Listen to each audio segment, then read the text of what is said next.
Welcome back to the next installment on the world's cheapest and worst Porsche 911 saga. It's gone exactly how we expected Porsche ownership to go so far. The last video, it left us sitting alongside the road. And we got it towed back to here. Now, we did do a little bit of diagnostic testing. We ran into a low oil pressure issue as well as a low oil leak. I don't think we have the oil leak figured out, but we did a little testing, and it seems like there was an issue with how the oil filter was seated into the housing there. We replaced that and did a fresh oil change, and our oil pressure is back up to normal, so not a real big deal there. We did have an oil leak, which seems to be the rear main seal that we just replaced. I do have a disclaimer about that if you watched the part 1 of this series, and that is, if you saw in the video, the rear main seal was pushed in way too far. That is 100% true. Some people commented about it, and you were right. You had a really good eye. We did push it in too far. We were using a PVC pipe that fit there perfectly, used a hammer, gave it one whack too many, and it slid too far inside the engine. We pulled that back out. We put another one on and inserted it correctly, but we didn't put that part on camera. So the people who called it, I didn't think anybody was going to catch it. I was torquing some bolts just for something unrelated to the rear main seal, but still some people caught it. And so, you know, good eye. All right, Lance, so what are we working on today? What do you think we should tackle here with this thing? Because we're still getting a cylinder 1 and 4 misfire at high RPMs. And I think you did some work to check that out. Yeah, it's like multiple cylinder misfire, actually. 1 and 4 I've seen before, but I've actually seen all different ones now. So it's not been consistently just 1 and 4. But all the research tells me that it's either bad injectors, maybe on one of those cylinders that's in question, or they say about clogged catalytic converters. And I'm thinking the easy solution, the path of least resistance, is just to either remove the catalytic converters right now and just see if she runs right.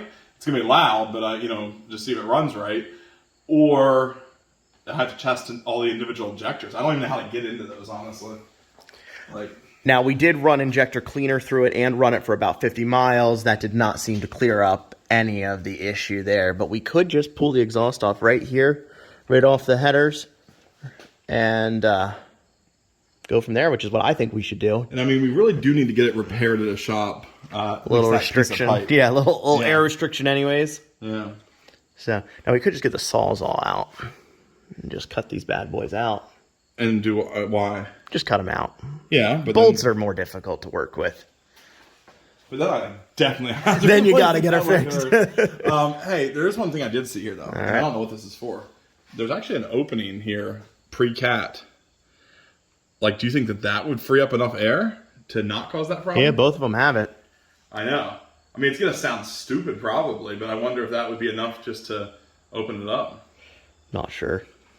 Not sure. You want to test it, or do you think take them off? You think you're going to break that bolt? I don't know. All right. That was easy. I don't think that's going to do enough, probably, but can't hurt. Yeah. It's going to sound like the Hummer. That's what I'm afraid of. Well, that was easy. It doesn't feel big enough, right? Yeah, I think you're still going to have problems. Yeah, me too, kind of. I think let's just pull them off. All right. I feel like. Yeah. We are going to break some bolts here, though. Yeah, dude, they're so nasty looking. Yeah, I don't think PV's going to do a whole lot there. Yeah, she's good now. There's no threads on those even left. Like, there's barely even a bolt. This has been a Northeast car, I bet, since like new. Oh, nope, not cutting that one. It's broken. Perfect. I thought I was going to get that to break out, but maybe not.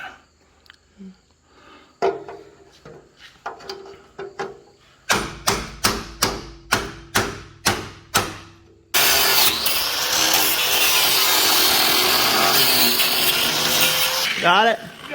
Nice, man. Good job. I'm glad that I had to film and you had to actually do the work on that. That was nice. You never do that. You're always working. I'm just sitting around filming. You're doing all the hard work. Or something. trying to get these money shot camera shots I know. it's hard work, man. So we got to get these guys, which are all going to break off. Yeah, so do we want to try to remove those with a ratchet? Or do we just Whatever. No. I would just run back to here with a like a grinder. I think let's try to break them off first. Okay. Hey, I did not see that happening. No, I'm surprised with that. But That PB blaster really works. did I put some on here?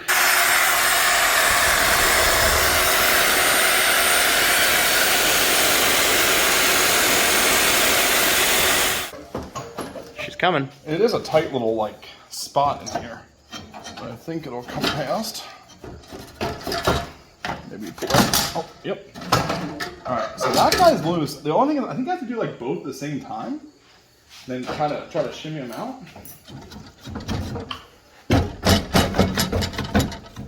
More stuff in here than I thought. Oh, let's try this. Just yanking. It's not like the bumper's nice. Oh, wires. You got O2 sensors there, bud. Wires up there. I'm gonna let that hang. Because you got to take those wires off before it'll come out. Just as a, Yeah.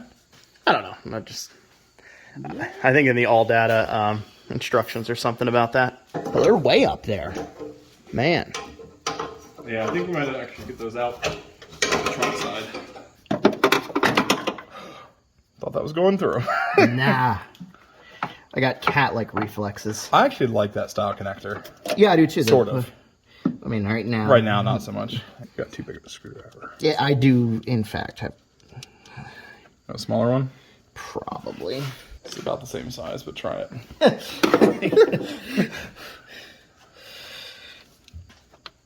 Come on. There you are. I don't think that thing has been apart Okay, so maybe just a bit. in some time. There it is. Yep.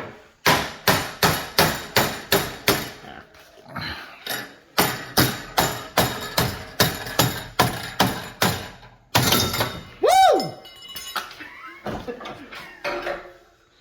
Okay. She came out. She's out. Wire is still connected. Come. Okay. Hey, so we can start this thing now.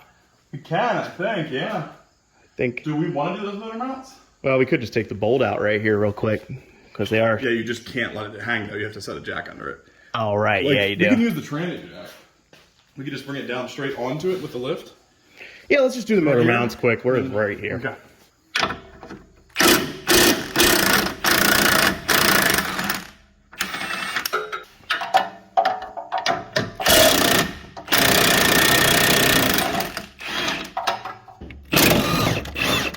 Got our two pretty new motor mounts installed right there. The other ones didn't seem that bad, so we're pretty sure that these are just more for fun that we just did this than anything. Probably the tranny mount is what is actually giving us our driveline vibration, or maybe Porsches just feel like that.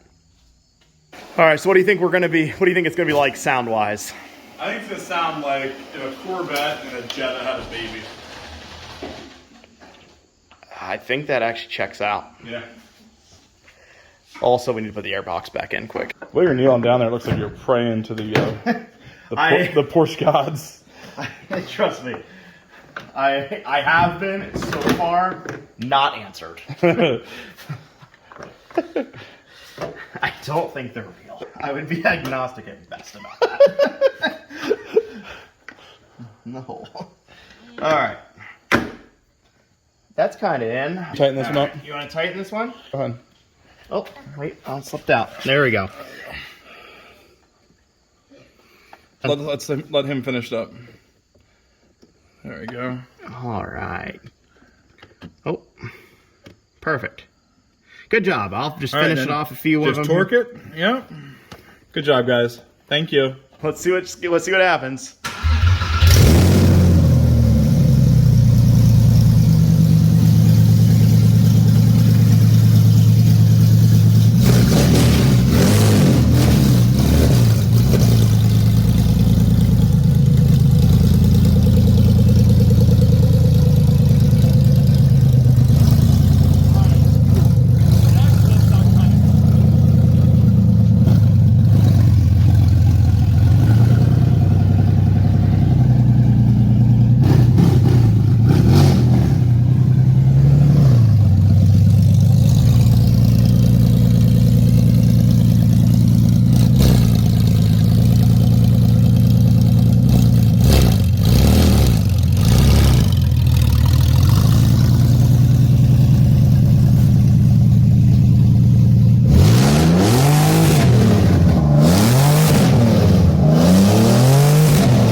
engine light's still on? Well, it flashed. Oh, okay. It's off now.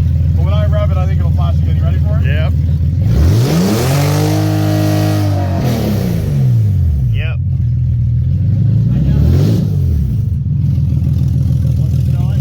Two is up now. We got a local Porsche expert here with us reading the codes.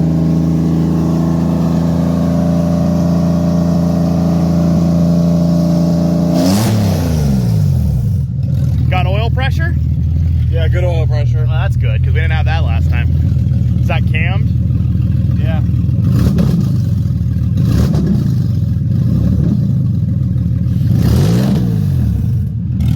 We decided that we're just going to go take a ride and hope that the Porsche fixes itself. That's not going to happen, but it seems like more fun than actually working on it.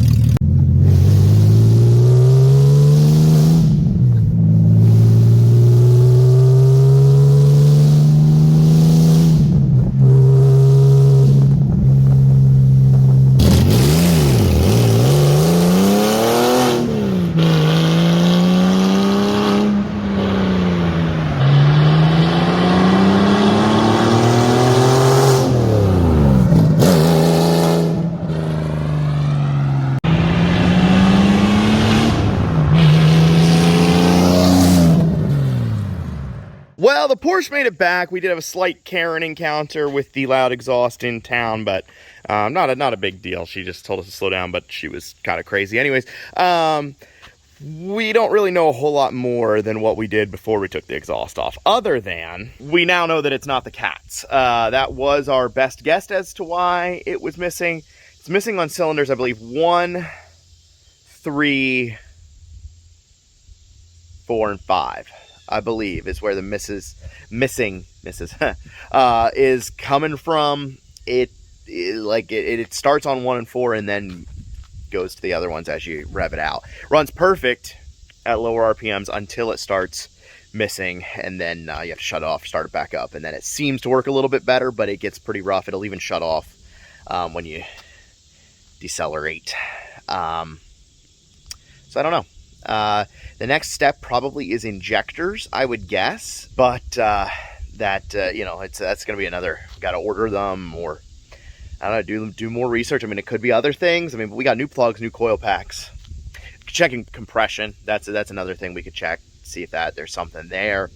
I don't know if that'll be the problem or not, but so we still got some diagnosing to do on the world's cheapest Porsche. So.